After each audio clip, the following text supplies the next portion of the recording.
Hello everyone, welcome back to Quick Reviews. I wanted to do a quick comparison video between a Rolex Submariner and an Omega Seamaster Professional 300. Mainly because I think these two are often compared. I know I've seen other YouTube videos doing these comparisons as well. Love them both. Obviously, the sizes vary a little bit. The Submariner, this is the 40 millimeter, but the new one is a 41 millimeter. To me, if you see my other video that I posted a few days ago, kind of shows that to me, they're at least pretty similarly sized. But I just thought I'd compare these two because they're both dates and both colorful.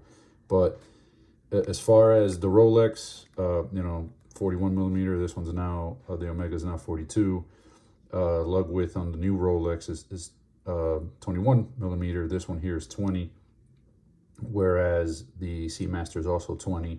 To me, they're very, very good watches, comparable. Aesthetically, they're going to be up to you.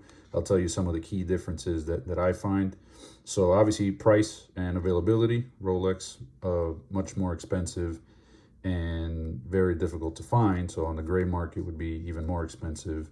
Whereas the Seamaster, even though I'm seeing discounts kind of disappearing a bit, they still are available to be had at a bit of a discount. So price is going to be a big difference.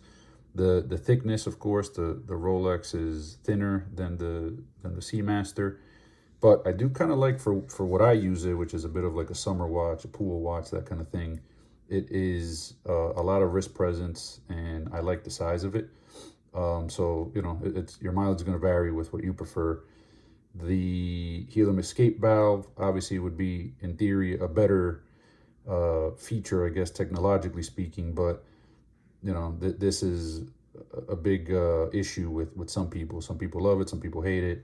I think it's part of the DNA of the watch, but again, your opinion is what it is.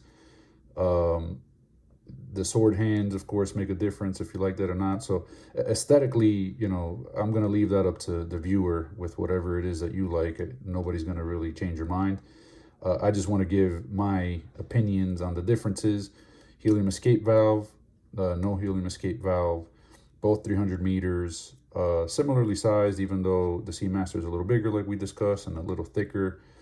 The dial, again, to me, I find them both visually interesting, and depending on what you go for. On the Hulk, for example, they have a bit of gold in there, and that sunburst dial is pretty impressive in the sun. Obviously here, not so much, I'm indoors.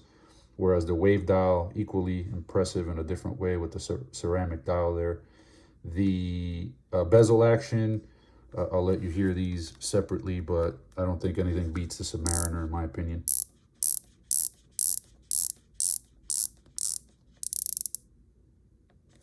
Easy to grip. The sound is great. The action is great. The Seamaster slips a little bit more.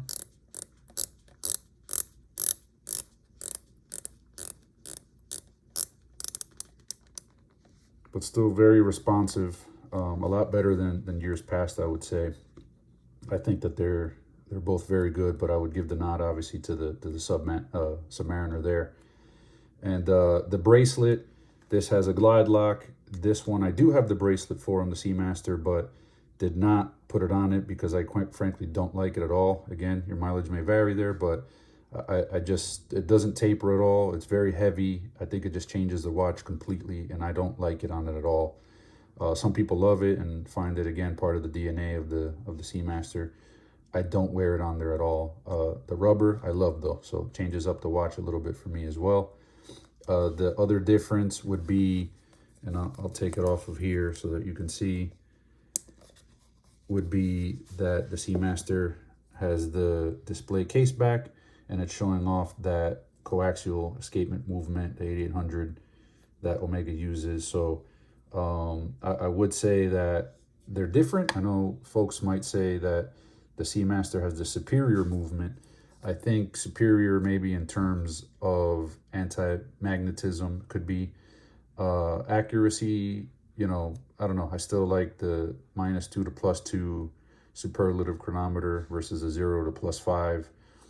Being 2 seconds off versus potentially 5 seconds off, I still find better on the Rolex, but again, this goes through more rigorous testing, and I guess you can argue that one is better than the other. To me, they're comparable, other than the anti-magnetic features that the Omega has. But it is cool that you can see it on the website, the actual results from your watch, which is really, really interesting to see. But again, just wanted everybody to see them side by side. Which one do you like better? Please comment below, and see you on the next one.